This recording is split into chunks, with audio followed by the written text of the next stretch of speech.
Your mind is pulled in 10 directions before you finish your first coffee. This constant distraction is not just frustrating, it is quietly draining your potential. The ancient Roman Emperor Marcus Aurelius offered a simple but profound insight when he wrote, "The soul takes on the color of its thoughts." Imagine what your life would look like if your thoughts were consistently calm and clear. This video will give you practical Stoic principles to build an unshakable focus from the inside out. We will explore why Stoic stillness is not about finding a quiet room, but about forging a quiet mind through active discipline. How did ancient thinkers manage such profound concentration in times of just as much chaos and challenge? What is the hidden link between accepting reality and gaining truly sharp attention? By the end, you will understand how to create a mental space so resilient that distractions simply lose their grip. What does a truly focused mind feel like to you? Stoic stillness is not about emptying your mind, but about fortifying it. This is the core of what the Stoics called the Inner Citadel. Picture a fortress within you, a protected mental space where your truest self, your capacity for reason and choice, resides. The world outside its walls can be in utter chaos, with deadlines demanding attention and notifications piling up. But inside the citadel, a different kind of work happens. It is the work of clear judgment. The philosopher Epictetus put it perfectly when he said we are disturbed not by events, but by our judgments about them. The event itself, the challenging message or the unexpected problem, is just information. It is the story we instantly tell ourselves about that event, the judgment of it as a major setback or a personal criticism that breaks our focus and pulls us into reactivity. Consider two people receiving the same frustrating message. One person's inner citadel has weak walls. They read the words and immediately feel a surge of frustration, their heart racing as they type a quick reply they will likely wish they had reconsidered. The other person has practiced stillness. They feel the same initial jolt, the same emotional spark, but they do not feed it into a larger reaction. Instead, they retreat into their citadel. They pause. In that space of quiet reason, they ask simple questions. What does this situation actually require of me? What is within my control here? The response that follows is not born from impulse but from choice. It is focused, effective, and leaves their sense of calm intact. This is the power of a fortified mind. It is not a removal from the world, but a way of engaging with it from a place of unshakable strength. Think about your own day for a moment. What is one common interruption, maybe a specific type of message or a sudden request, that most easily tests your walls and disrupts your inner stillness? Just identifying it is the first step toward building a stronger defense. How much of your mental energy is spent on things you cannot truly control? This question is the gateway to the most practical tool in Stoic philosophy, the dichotomy of control. It is the first and most important filter for your focus, a way to sort every single thought and concern that enters your mind. The Stoic teacher Epictetus began his entire handbook with this very idea. He stated that some things are within our power while others are not. Within our power are our own judgments, our impulses, our desires, and our actions. Everything else, from our reputation and our wealth to the actions of other people and even our own bodies, is not entirely within our power. This is not a philosophical suggestion, it is a functional reality. Your energy is a finite resource. When you pour it into things you cannot control, you are essentially trying to fill a bucket with a hole in the bottom. You end up exhausted, frustrated, and with nothing to show for it. The dichotomy of control plugs that leak. It teaches you to stop fighting the wind and to start adjusting your sails. Consider preparing for a crucial presentation. You can spend hours, even days, concerned about how the audience will perceive you. Will they appreciate it? Will they ask challenging questions? Will they be engaged? This entire line of thinking is a massive drain on your focus because it is centered entirely on things outside your control. The Stoic approach is radically different. You direct all your energy toward what you can control. You can control how well you practice your delivery. You can control the clarity of your slides. You can control the depth of your research. You can control showing up prepared and with a respectful attitude. That is it. That is the entire list. The moment you accept that the audience's reaction is their business, not yours, a tremendous weight lifts. Your mind is no longer scattered across a dozen possible futures. It becomes channeled like a laser on the single task of excellent preparation. This mental shift is the essence of Stoic stillness. It is not a passive quiet, but an active and deliberate channeling of attention. Take a moment and think of 3 things you are currently concerned about. Now, in your mind, place each one into a simple category. Is this concern about something within my control, or is it about something outside my control? The very act of sorting them creates instant clarity. It reveals where your energy is being wasted and where it can be powerfully applied. This is how you begin to build your focus, not by fighting distractions, but by deciding what is truly worthy of your attention in the first place. The Stoics believed that to fight against reality is to wage a war you cannot win. This struggle is the source of our greatest mental noise, the internal argument that shatters our focus. The ancient answer to this conflict is a profound principle called amor fati, the love of one's fate. It is the deliberate choice to not merely accept what happens, but to embrace it as if you had chosen it yourself. Marcus Aurelius wrote that you should accept whatever happens to you as both familiar and fleeting, woven into the fabric of your life as a thread is woven into a cloth. He saw every event, even the difficult ones, as part of a larger, necessary pattern. This is not passive resignation. It is an active, powerful shift in perspective that transforms obstacles from distractions into fuel. When you stop resisting what is already true, you reclaim all the energy you were wasting on the internal battle. That energy then becomes available for focused, purposeful action. Imagine your flight is suddenly cancelled. The common reaction is a storm of frustration. You complain about the airline, you worry about the consequences, you mentally replay the events that led to this inconvenience. Your focus is completely hijacked by the fight against a reality you cannot change. The Stoic practice of amor fati offers a different path. You take a deep breath and accept that the cancellation has happened. It is now a fact. You then ask, given this new reality, what is the most constructive action available to me? Perhaps you use the unexpected time to finally read that book, or you discover a more scenic route home, or you have a meaningful conversation with a stranger also waiting in line. The setback is no longer a barrier to your day. It has become the raw material for it. Your focus shifts from what was lost to what can now be built. Think of a recent setback in your own life, something that felt like an interruption or a failure. Now try to reframe it. Ask yourself, how could this event, exactly as it happened, be a necessary part of my path? What door might it have closed so that a better one could open?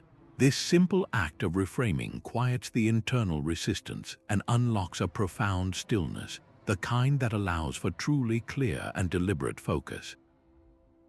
Between a stimulus and your response, there is a space. The Stoics called this the discipline of assent. This is the crucial moment, the brief gap between something happening and you deciding what it means. It is in this tiny space that your focus is either shattered or solidified. The Stoics understood that our initial impressions are often misleading. They are raw, emotional data, not necessarily the truth. The discipline of assent is your trained ability to guard the gates of your mind, to intercept that initial impression and examine it before you let it in and give it your full endorsement. Epictetus offered a powerful instruction on this, advising his students not to be carried away by the vividness of an impression, but to say to it, "Wait a moment, let me see who you are and what you represent." This is the practice of not automatically believing everything you feel. Consider the moment you receive a piece of feedback, perhaps from a colleague or a loved one. The immediate, raw impression might be one of personal challenge, sparking a flash of frustration or defensiveness. Without the discipline of assent, you are carried away by that initial wave. You might fire off a sharp reply, or you might retreat into a quiet silence. Your inner stillness is completely broken, but with this discipline, you create that vital pause. You feel the sting, you acknowledge the emotion, but you do not immediately assent to the story that you are being unfairly targeted. Instead, you introduce a moment of reason. You examine the feedback itself. Is there any truth in it that I can use to improve? What was the intent behind the words? Is this about my work, or is it a reflection of the other person's own perspective? By pausing to ask these questions, you move from being a reactor to being an evaluator. The emotional charge dissipates and your inner calm remains unbroken. Your focus is not hijacked by the drama of the moment, but is instead directed toward a clear and rational assessment. This is not about suppressing emotion, but about choosing your response with wisdom. The next time you feel that strong negative impulse, the surge of frustration or the pang of anxiety, practice hitting your mental pause button. It can be as simple as taking one conscious breath before you speak or act. In that small space, you reclaim your power. You move from being a passenger on a turbulent emotional ride to being the pilot of your own mind. This is how stillness becomes an active skill, a disciplined practice that protects your focus from the inside out. A scattered mind is the enemy of focus, and a focused mind exists only in the present moment. This is the anchor point of Stoic stillness, the final piece that locks everything into place.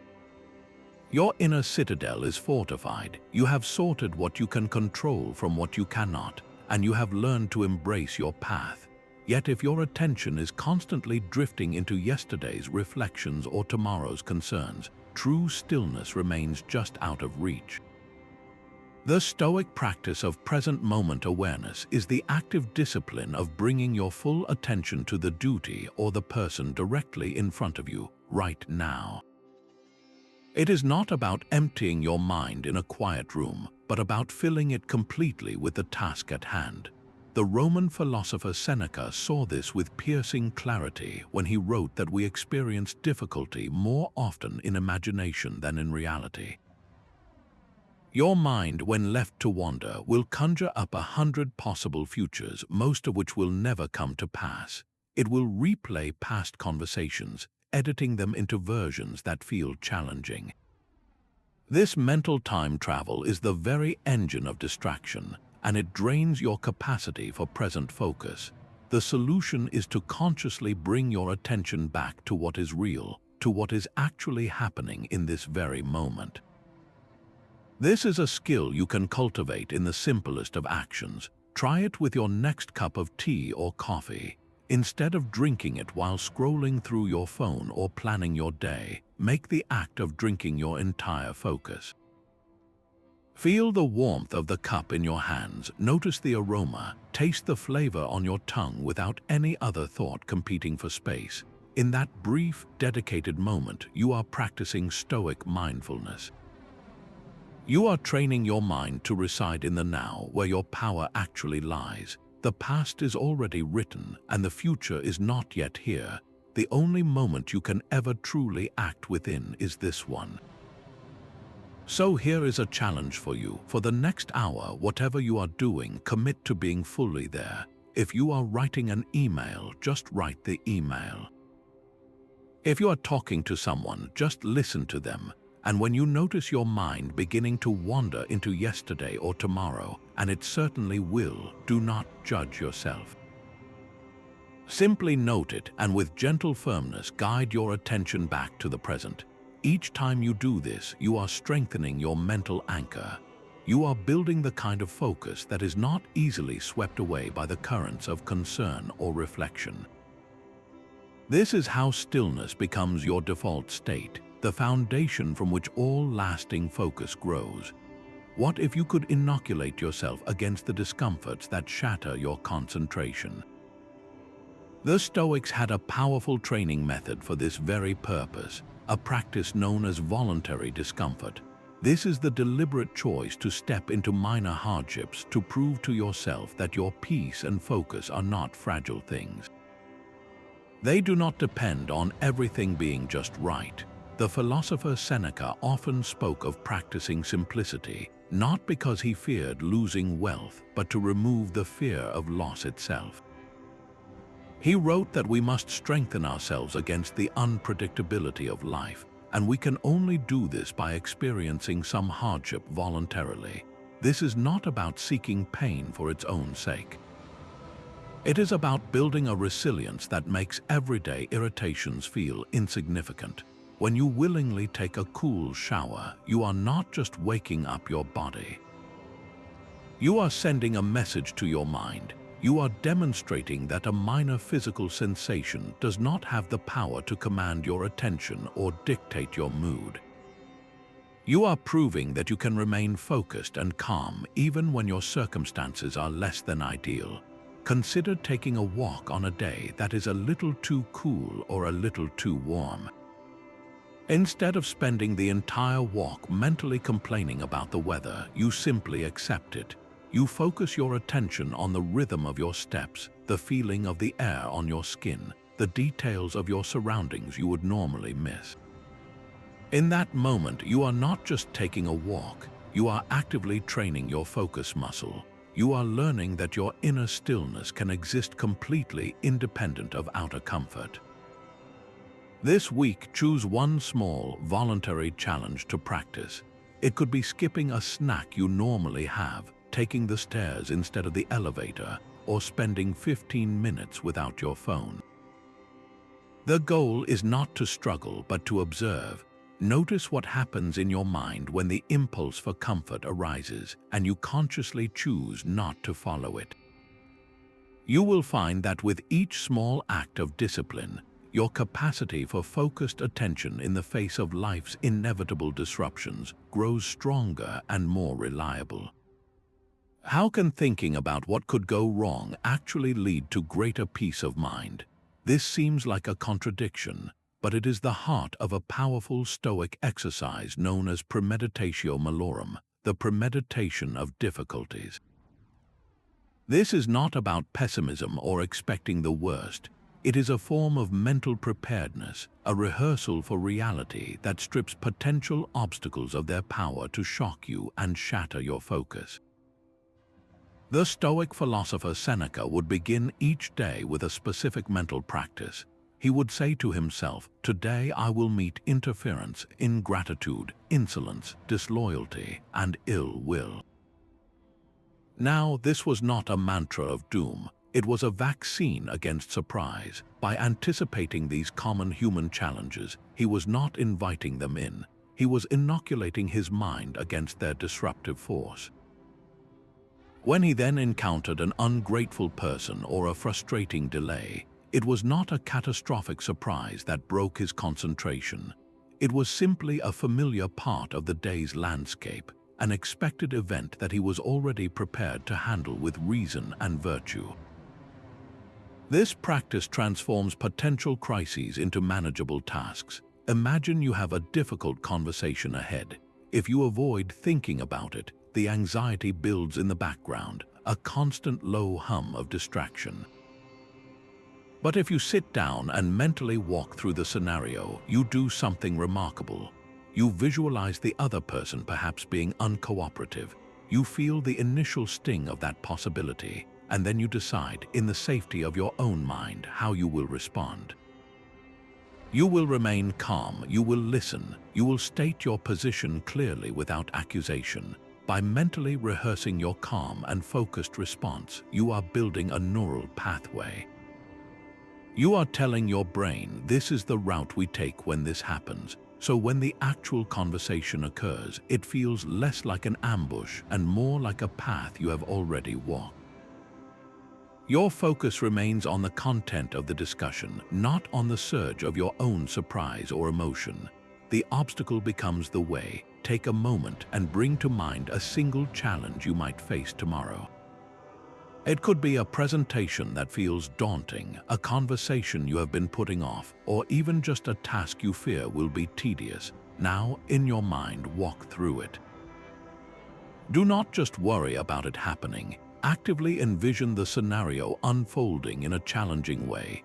Then, see yourself pausing, accessing that inner stillness you have been building, and responding not with frustration, but with focus and deliberate action. What is the one virtuous, reasoned step you would take? This mental rehearsal is not fear-mongering. It is the ultimate act of taking control. It is how you ensure that when life inevitably presents a difficulty, your focus does not break, it simply gets to work. Imagine looking down on your life from a great height.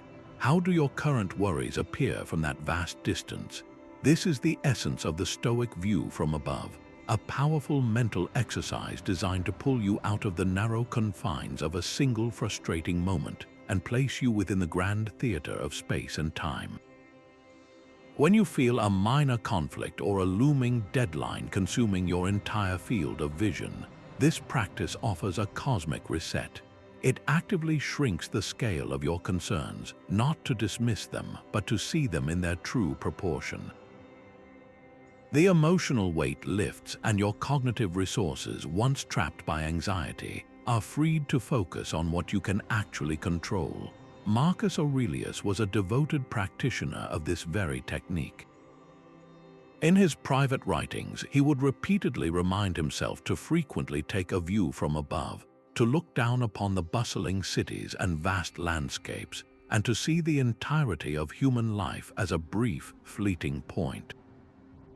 He observed the endless succession of generations, each person believing their troubles were monumental, yet all of it passing into history. He was not seeking to become detached from his responsibilities as emperor. He was doing the opposite. He was fortifying his focus for those very duties by ensuring that petty dramas and personal slights did not have the power to derail his judgment. Consider a heated disagreement with a coworker that feels all-consuming in the moment. Your heart races, your thoughts circle, and your entire capacity for focus is hijacked by the conflict. Now apply the view from above. First, shift your perspective in time. Fast forward 1 year. Will this specific argument, these particular words, still hold any significance? In almost every case, the answer is a clear no. Then, shift your perspective in space. Imagine you are looking down on your office building from a satellite view. You see the tiny figures moving through the halls. From this vantage point, your disagreement is invisible, just one of countless interactions happening in one building on one street in one city on a vast planet. This is not about making your work feel insignificant. It is about making the distraction feel insignificant.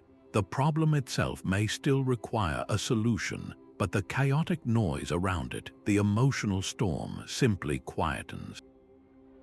The energy you are pouring into frustration is now available for a calm, reasoned response. The next time you feel overwhelmed by a problem that seems to fill your entire world, pause for just 30 seconds and try this visualization. Look at your situation from the ceiling, then from the sky, then from the edge of the solar system. Watch as the scale of your concern adjusts, settling into its true size. This act does not solve the problem for you, but it does something even more important. It returns to you the clear and steady mind needed to solve it yourself. The awareness of your own transition is the ultimate tool for cutting through distraction. This is the heart of the Stoic practice known as memento mori, the remembrance that you will not live forever. Far from being a soma fixation, this is a profound and liberating discipline. It acts as a constant filter for your attention, guiding a radical prioritization of how you spend your irreplaceable time. When you truly internalize the fact that your days are numbered, every moment gains weight and significance. The trivial distractions that once consumed hours suddenly lose their gravitational pull. Marcus Aurelius framed this with striking clarity in his private meditations. He instructed himself to let the awareness that you could leave life right now determine what you do and say and think.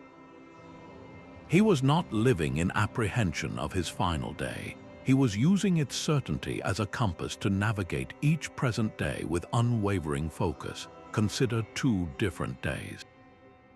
One is spent on autopilot, scrolling through endless feeds, reacting to every notification, and filling the hours with busyness that leaves no lasting mark. The other is lived with a gentle but persistent awareness that this day is a finite gift. In that second scenario, your choices become incredibly clear. You find yourself drawn to the work that truly matters, to the conversations that deepen connection, to the single task in front of you that contributes to a meaningful life. The internal chatter about unimportant opinions or minor setbacks simply falls away because you are answering a much more urgent question with your actions. Is this how I want to spend my precious and limited time? This practice is not about rushing through a list of experiences. It is about the quality of your attention in the most ordinary moments. It is about reading a book to your child and being fully there, not thinking about your inbox. It is about writing that report with complete concentration, because this is the work you have chosen to do with your life. Memento mori clears away the fog of postponement. It reminds you that someday is not a day of the week, and that the future you are waiting for is built from the focused minutes of today. Take a moment for a simple but powerful reflection. If you carried the mindful weight of memento mori with you, what is one activity you would consciously stop doing, recognizing it as a drain on your life's energy? And what is one thing you would immediately start doing, giving it your full and undivided attention starting now? Clutter, both physical and mental, is the enemy of Stoic stillness. You can build the strongest inner citadel, but if the landscape around it is filled with noise and distraction, maintaining your focus becomes a constant, draining battle. The Stoics had a profound answer to this, a guiding principle that goes far beyond simple organization. They called it living in accordance with nature. This was not just about spending time outdoors, though that can be part of it. It was about aligning your life with the rational, ordered simplicity they observed in the world around us. To live according to nature is to strip away everything that is superfluous, every desire and possession that does not serve your essential purpose and your peace of mind. Seneca was a powerful voice for this idea, often writing thoughtful critiques of luxury and extravagance. He argued that wealth and status create not comfort but anxiety, as we must constantly manage and protect them. True freedom, he wrote, comes from wanting little, not from having much. This is because every unnecessary thing you acquire is not just an object, it is a chain. It demands your attention, your worry, and a piece of your cognitive space. Think of your own mind as a clear, still pond. Each notification, each unfinished task, each item on a crowded desk is like a pebble tossed into the water. One or two might create only small ripples, but a constant barrage turns the surface into an unreadable chaos. Living simply, in the Stoic sense, is the conscious decision to stop throwing pebbles. It is the practice of reducing external stimuli so your mind has the space to be still. A powerful modern application of this is a digital detox. This is not about rejecting technology, but about mastering it instead of being mastered by it.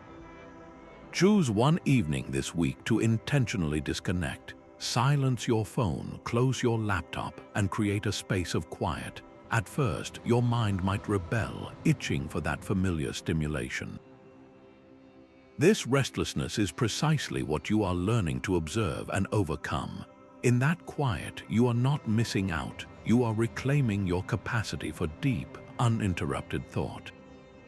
Or consider the physical space where you work. A cluttered desk is a visual representation of a cluttered mind. Each stray paper, each unused pen, is a tiny, silent demand for your attention. The simple act of clearing that space is a Stoic exercise in asserting control over your environment. It is a declaration that you will not be burdened by the unnecessary. So take a look around your life, both the physical space you inhabit and the digital world you engage with. Where is the clutter? What is one single area you can simplify this week? One source of noise you can consciously choose to eliminate? In that act of simplification, you are not just cleaning a room or turning off a screen. You are actively creating the serene mental landscape where lasting focus can finally take root and grow. Stoic joy is not a fleeting emotion. It is the deep contentment of knowing you are acting with excellence. This feeling, which the Greeks called eudaimonia, is the profound satisfaction that arises from living in alignment with your highest principles. It is the quiet fuel that powers lasting focus, a stable and internal motivation that no external reward can ever truly match. The Stoics held a radical belief on this point. They taught that virtue is the only true good. A clear mind, a courageous heart, a just action, these are the sole ingredients for a flourishing life. Everything else, from wealth and reputation to health and comfort, they classified as preferred or dispreferred, but never as true goods in themselves. Your happiness and your focus, therefore, cannot be dependent on things outside your control. When you anchor your sense of purpose in the integrity of your own efforts, you build a psychological foundation that is unshakable.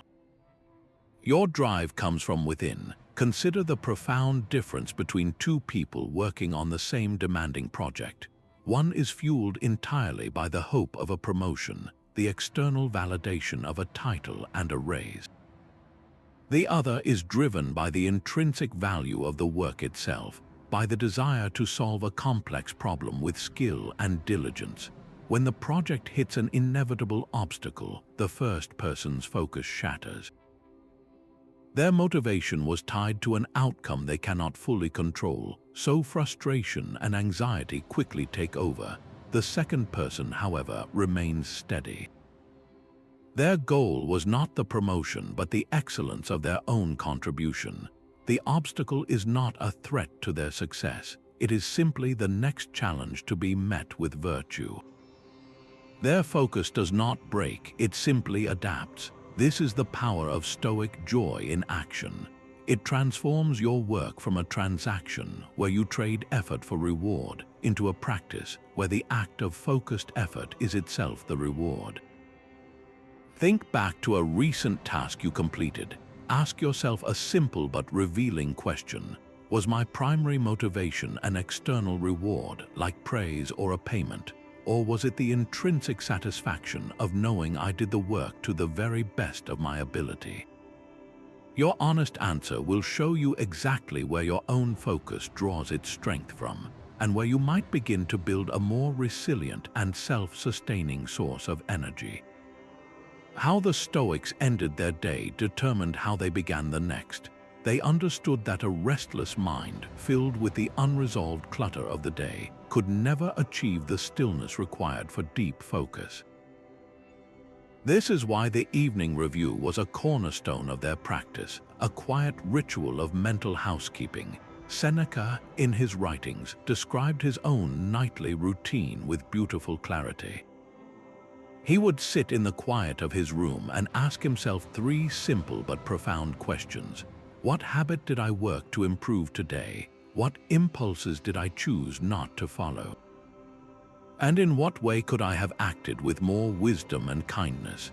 This was not a session of harsh self-criticism.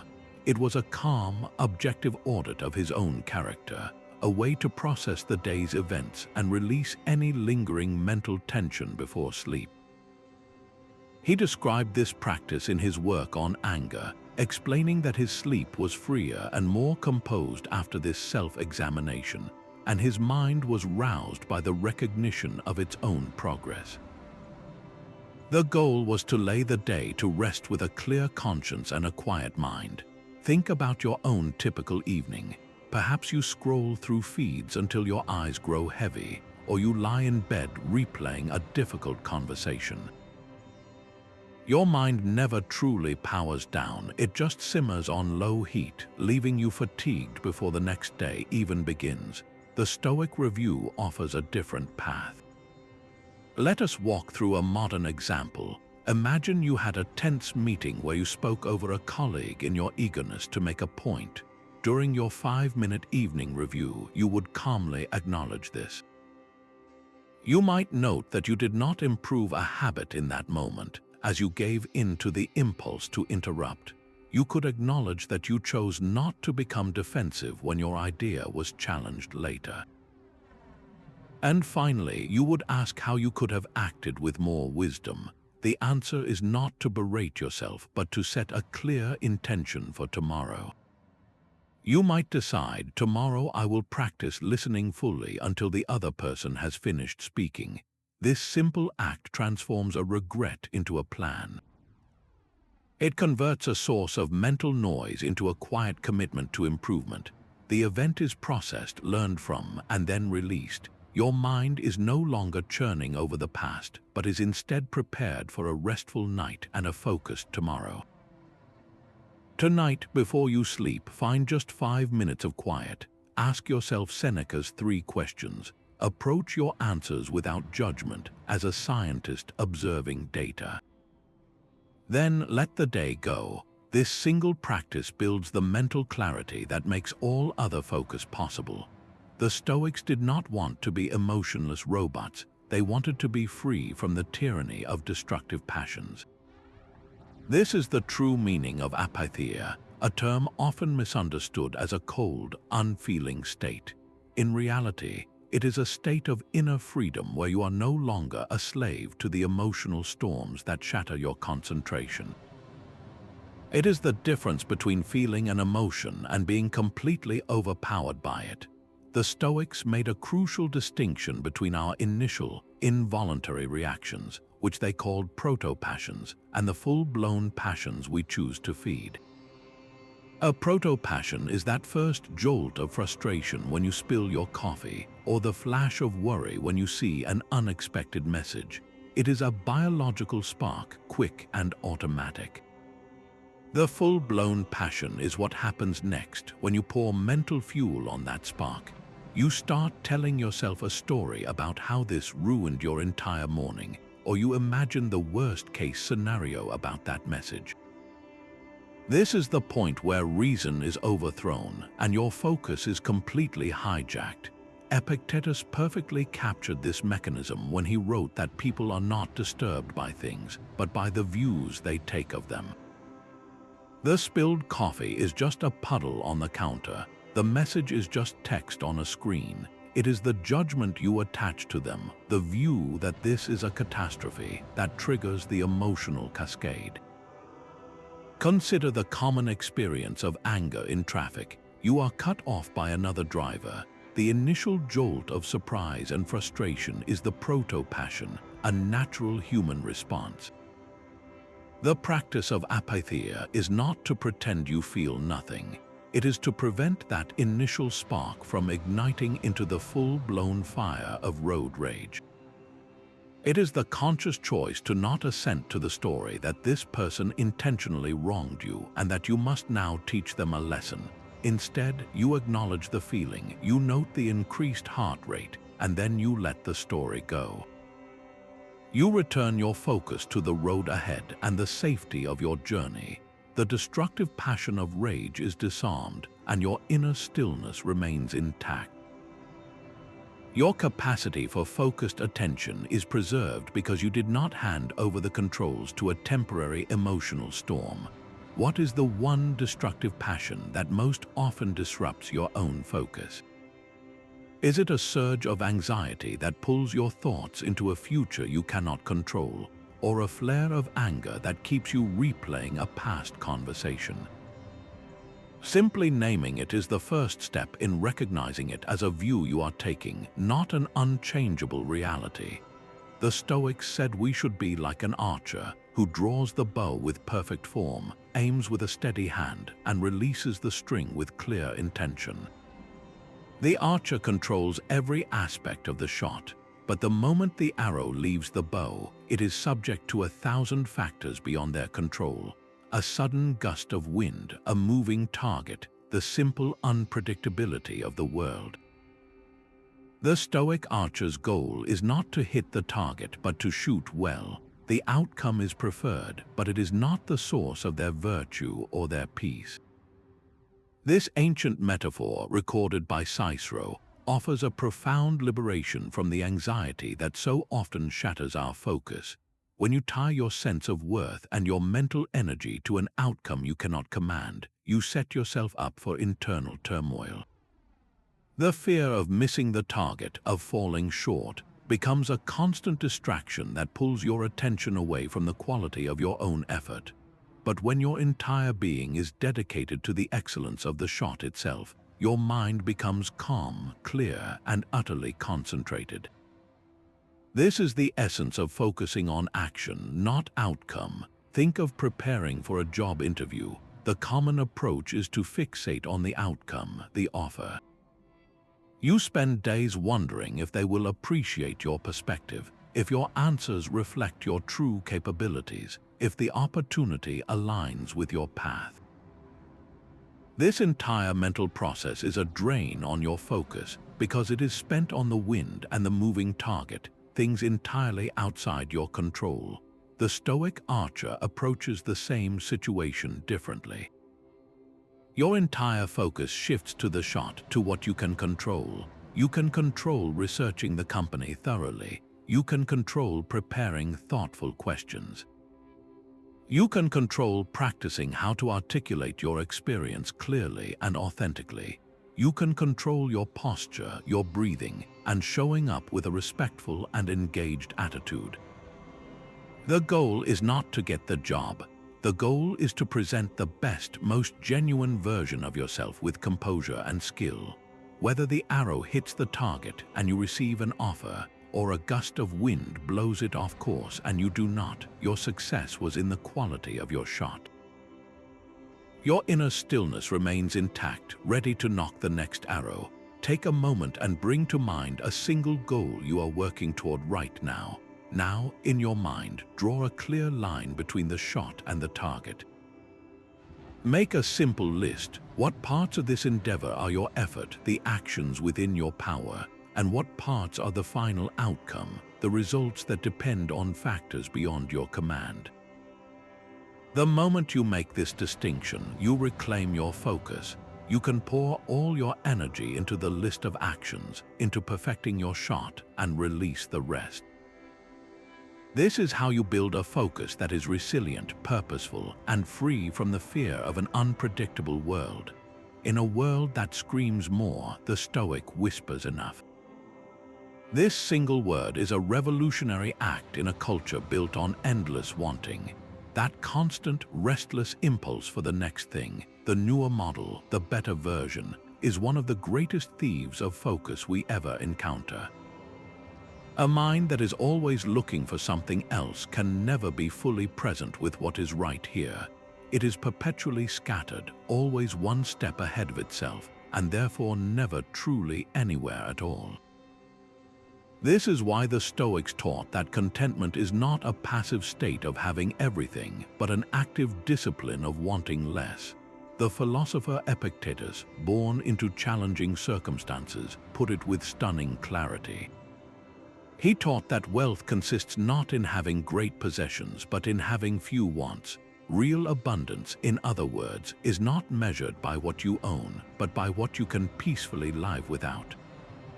This is the foundation of a mind that can concentrate, because it is no longer pulled in a dozen different directions by a dozen different desires.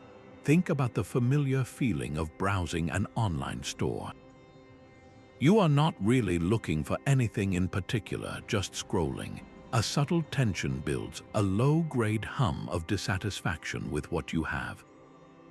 Your attention is captured by images of things you do not own, and a quiet narrative begins that life would be better, easier, or more complete if you did.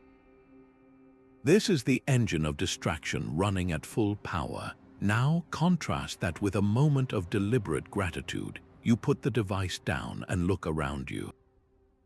You feel the comfort of the chair you are sitting in. You appreciate the warmth of the room. You think of a person in your life whose presence is a simple gift. In that shift, your mind settles, the frantic seeking stops, and your focus returns to the present, to the reality of your life as it is, not as an advertisement tells you it should be. This is not about depriving yourself. It is about freeing yourself from the mental weight of constant wanting. To build this muscle of contentment, try a simple practice right now. Bring to mind 3 things you already have that are truly sufficient for your happiness. They do not need to be grand. It could be the functioning device you are using to listen to this, the knowledge that you have a meal waiting for you later, or the simple ability to breathe and think clearly.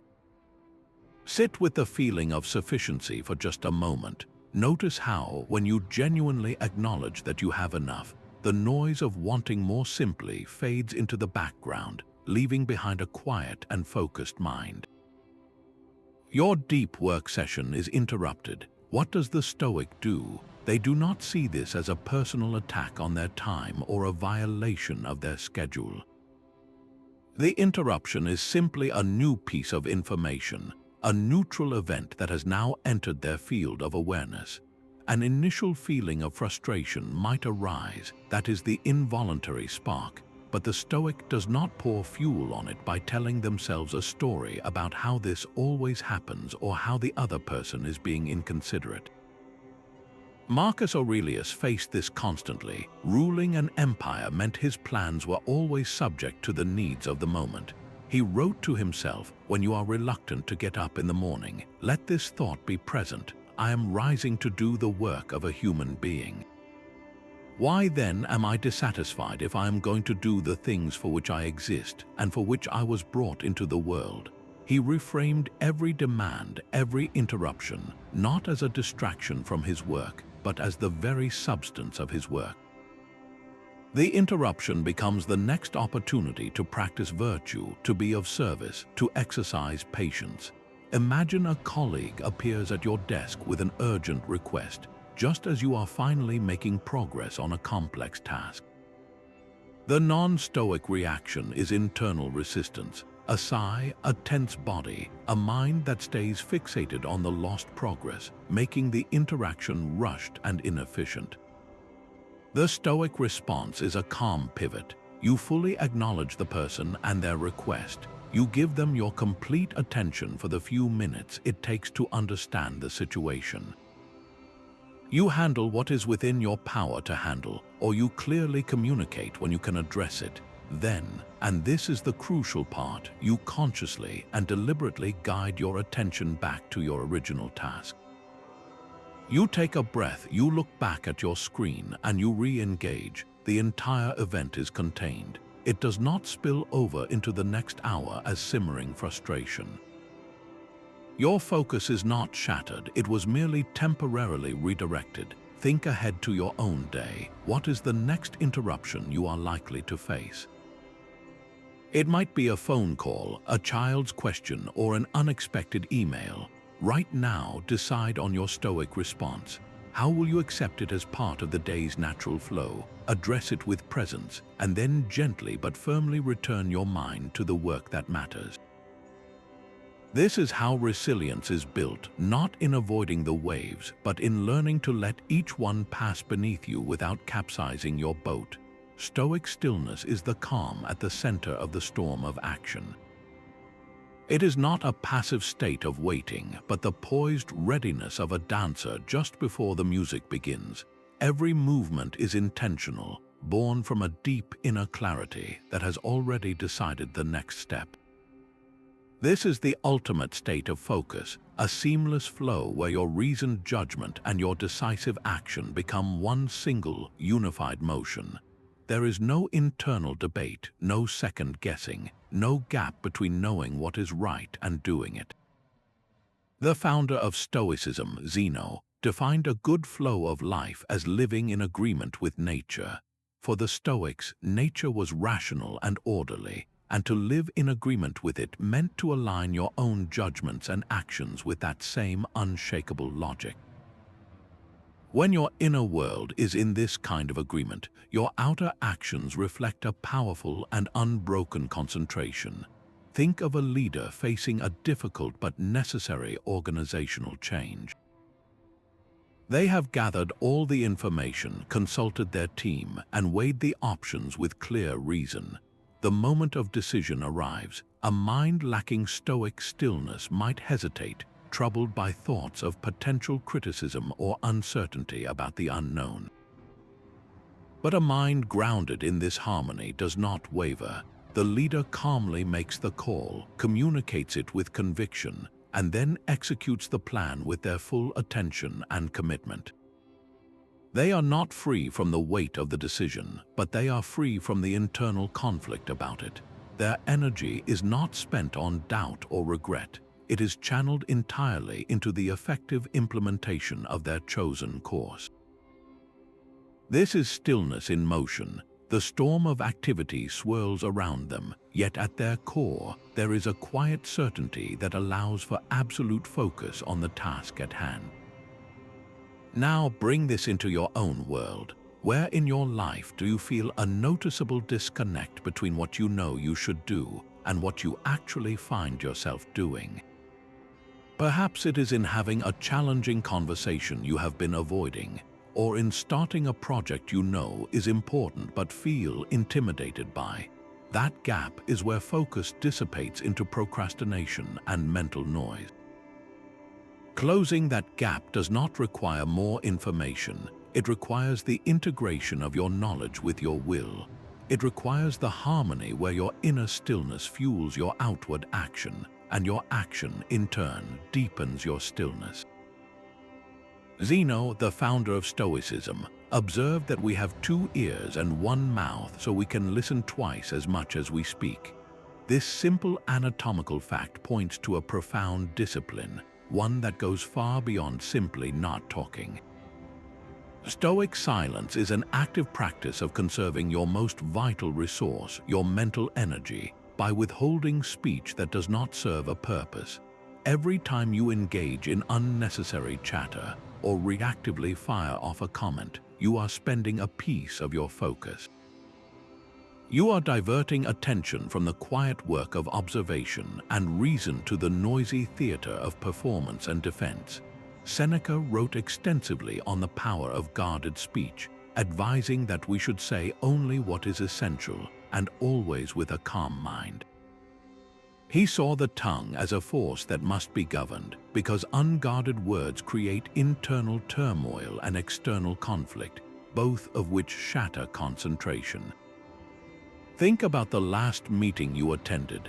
The common pattern is to spend half your mental energy listening, and the other half secretly crafting your own response, waiting for the slightest pause to jump in. This divides your attention and ensures you only partially hear what is being said. The Stoic practice flips this script. You enter the room with the intention to listen completely. You are not there to prove you are the smartest person, but to understand the situation with the fullest possible clarity. You let others speak without the internal pressure to formulate a reply.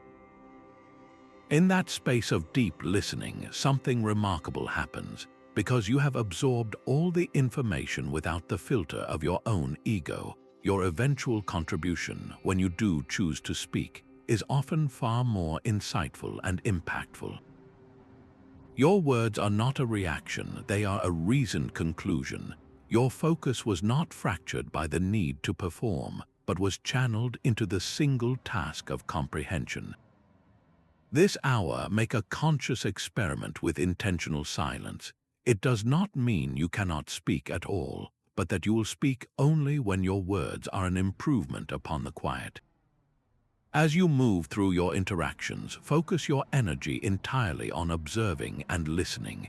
Notice the impulse to offer an unsolicited opinion or to fill an awkward pause with sound. When that impulse arises, simply let it pass without action. Observe how much mental space is reclaimed when you are not constantly preparing to talk. This is not about becoming withdrawn, but about becoming truly present. In that preserved stillness, you will find a deeper well of focus than you knew you had. How you start your morning sets the trajectory for your entire day's focus. This is not about a rigid productivity routine, but a quiet, deliberate act of building your inner citadel before the world has a chance to lay siege to it.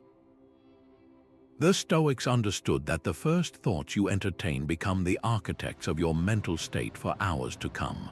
Marcus Aurelius left us the ultimate blueprint for this in his private journal, a text we now call Meditations. He did not write those words for publication. He wrote them for himself each morning as a form of philosophical preparation. He would remind himself of fundamental truths, saying, when you wake up in the morning, tell yourself the people you deal with today will be meddling, ungrateful, arrogant, dishonest, jealous, and surly. This was his application of premeditatio malorum, the premeditation of difficulties. He was not starting his day with pessimism, he was vaccinating his mind against surprise. By anticipating the full spectrum of human behavior, he ensured that when he encountered it, his focus would not be shattered by outrage or disappointment. It would simply be a familiar part of the landscape he was prepared to navigate with reason. This morning ritual is how you take the principles of the dichotomy of control and make them active from the moment you open your eyes. Before you check your phone or dive into your to-do list, you reclaim your mental space. A simple 5-minute routine can forge this stillness. First, sit quietly for just 60 seconds and recall the dichotomy of control. Mentally sort the upcoming day into 2 categories: what is within your power and what is not. Your effort on a project is within your power, the final outcome is not. Your attitude in a meeting is within your power, the reactions of others are not. This instantly channels your energy. Next, spend 2 minutes in a calm visualization. Walk through your day and identify 1 or 2 potential challenges, a difficult conversation or a tedious task. See them not as threats, but as expected events. Briefly envision yourself meeting them with patience and focus, accessing that inner stillness you are building. Finally, set a single, virtue-based intention for the day.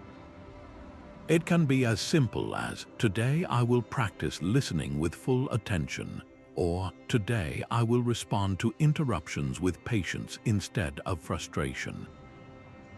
This intention becomes your anchor point, the quiet mantra you can return to whenever you feel your focus beginning to drift. This week, design your own version of this Stoic morning ritual.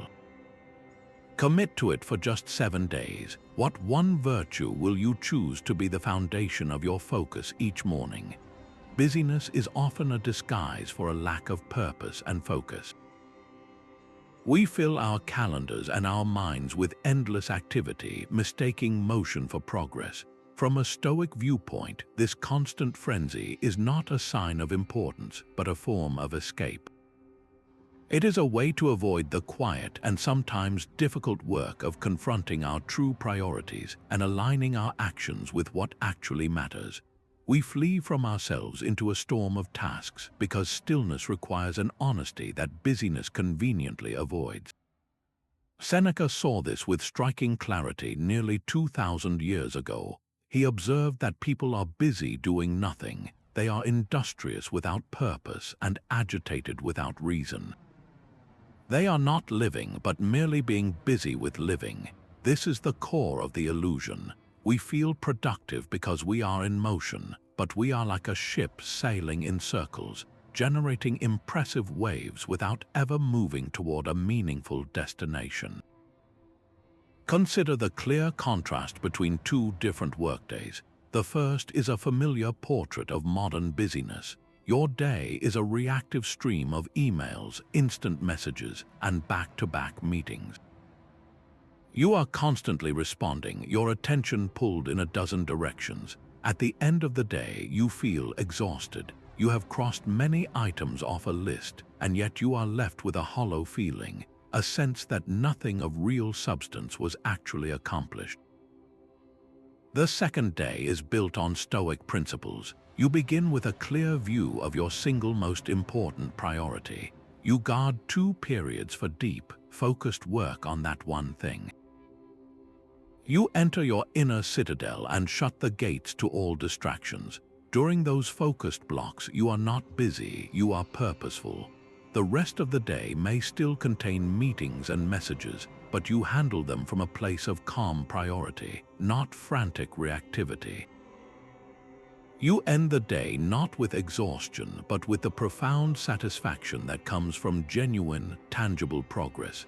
Your energy was not scattered, it was channeled.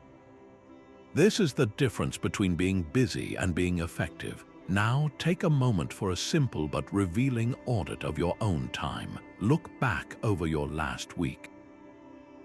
Be honest with yourself. How many hours were truly dedicated to deep, focused work that moved a core priority forward?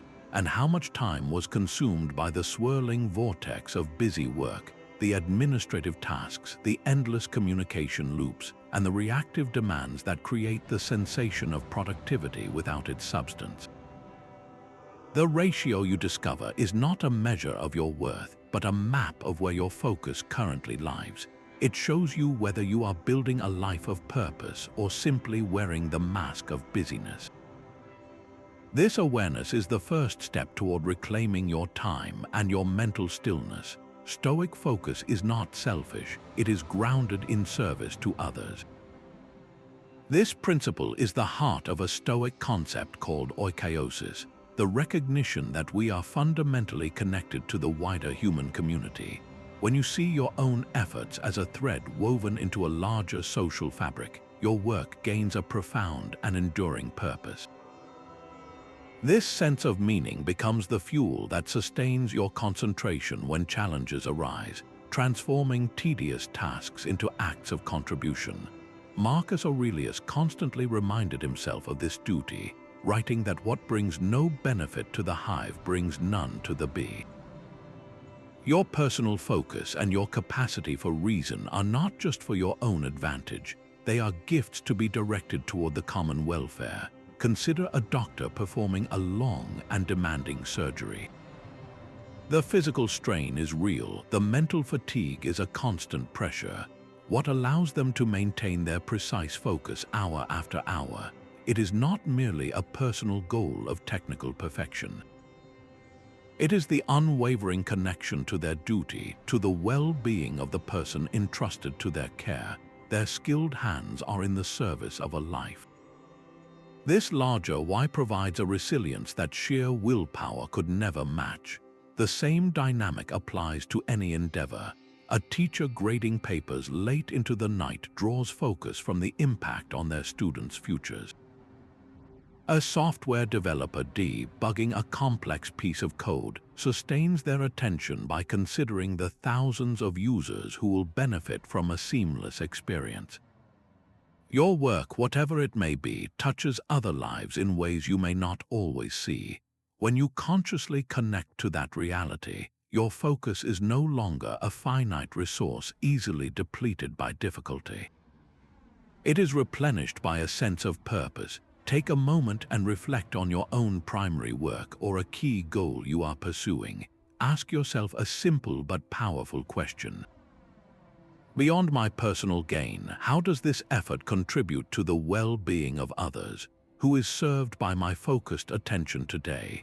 You might be creating a product that makes someone's daily life easier, offering a service that solves a genuine problem, or simply bringing a calm and reasoned presence to your team or your family. Identifying this connection transforms the nature of your concentration.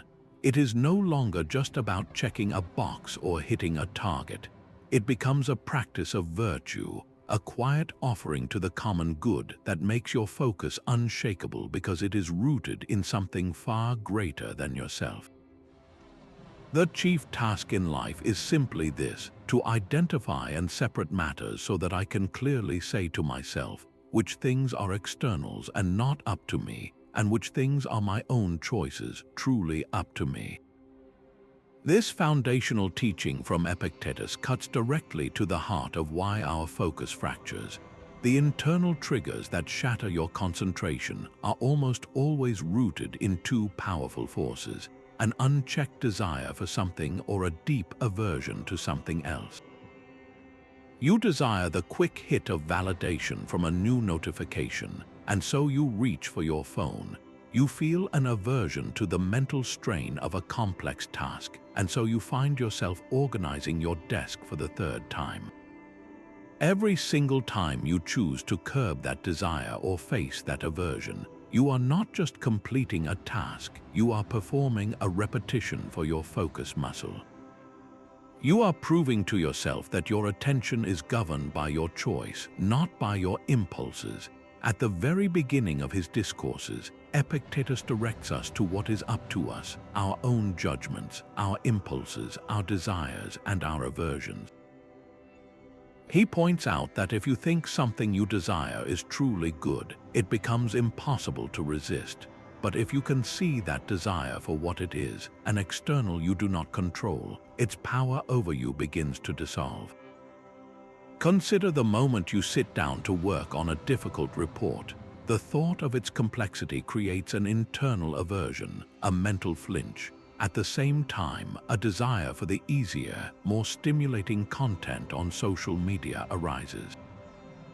This is the critical junction. Giving in to the desire or the aversion is a small defeat for your focus. It reinforces the neural pathway that says discomfort is to be avoided and distraction is to be embraced. But when you consciously choose to stay with the report, to feel the aversion and do the work anyway, you score a quiet victory. You are telling the primitive part of your brain that you are in command. The reward is not just a finished report, but a slightly more resilient, more disciplined mind for the next challenge. This is the mastery of desire and aversion in practice. It is the daily, moment-to-moment work of aligning your impulses with your intentions. So take a moment and look inward. What is the one desire or aversion that most consistently pulls you away from your deepest priorities? Is it the desire for constant entertainment that breaks your concentration? Or is it an aversion to a specific type of challenging work that you habitually postpone? Simply naming this internal trigger is the first act of separating it from yourself, the first step in reclaiming the focus it has been stealing. Your will is the one thing that no external force can ever truly take from you. This is the heart of the Stoic concept of prohersis, your fundamental faculty of choice. It is the innermost core of your being, the command center from which you issue your judgments and direct your focus. While the world can take your possessions, your status, even your physical freedom, it remains powerless before this ultimate inner resource. The Stoic teacher Epictetus, who began his life in challenging personal circumstances, built his entire philosophy upon this unshakable foundation.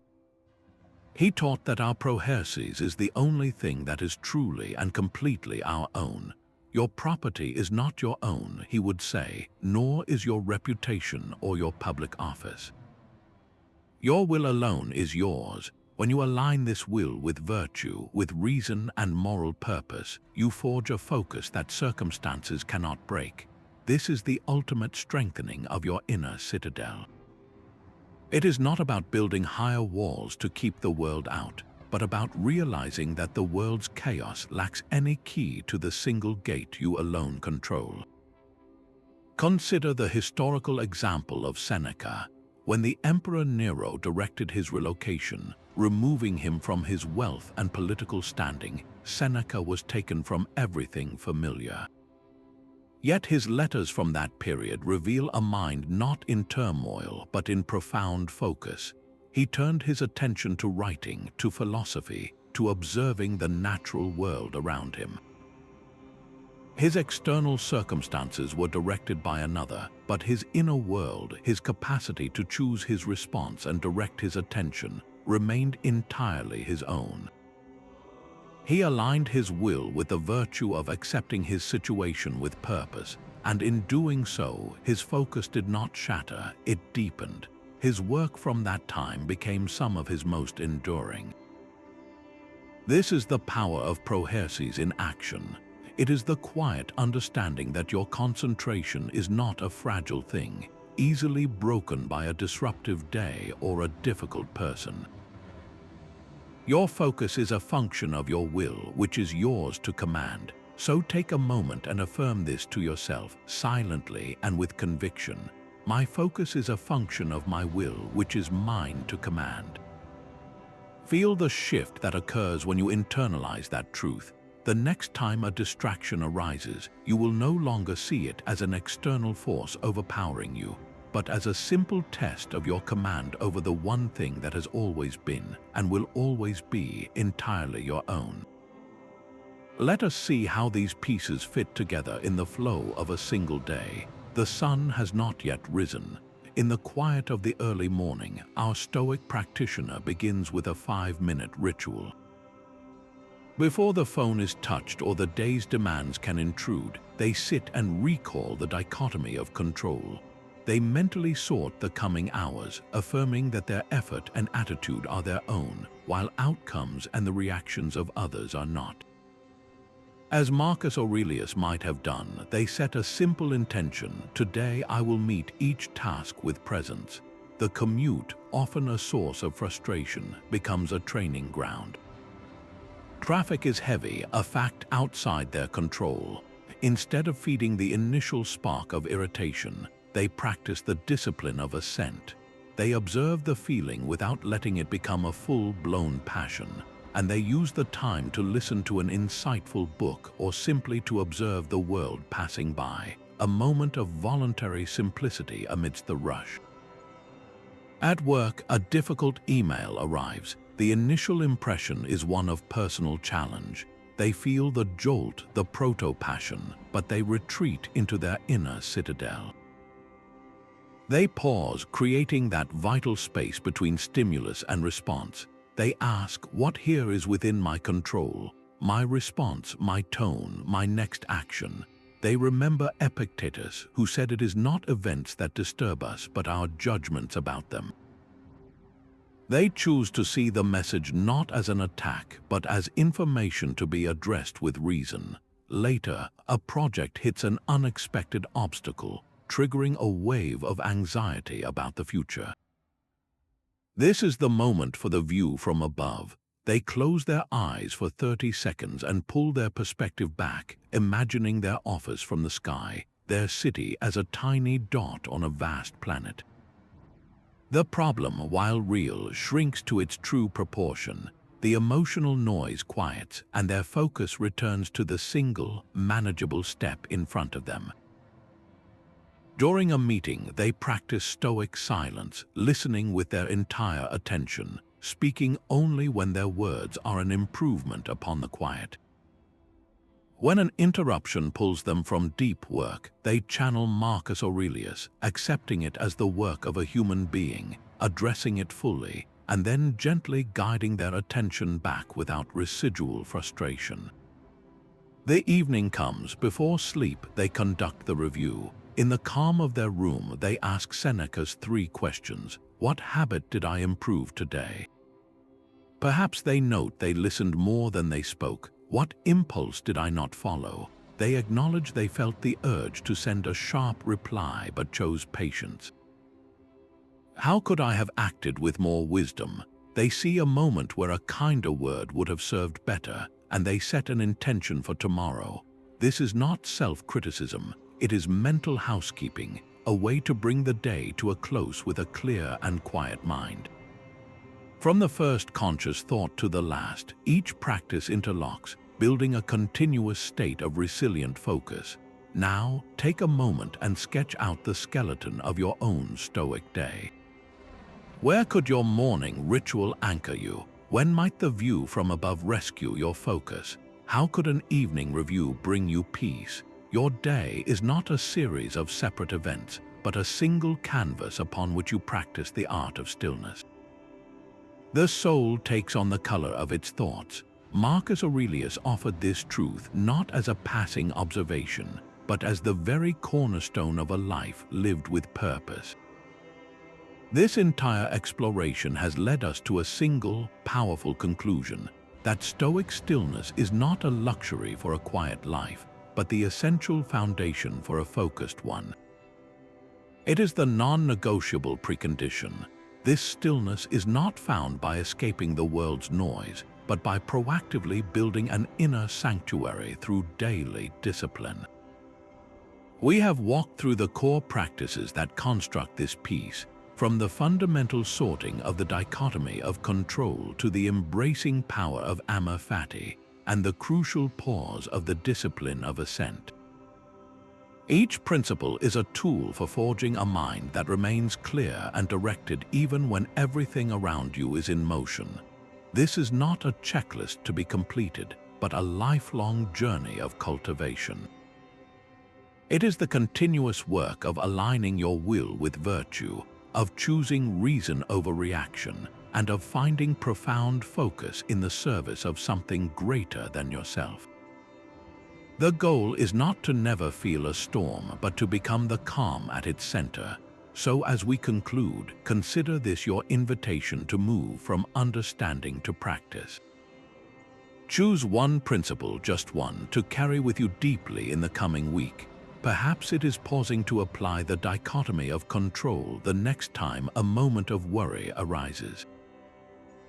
Or maybe it is practicing amor fati by reframing a single daily frustration.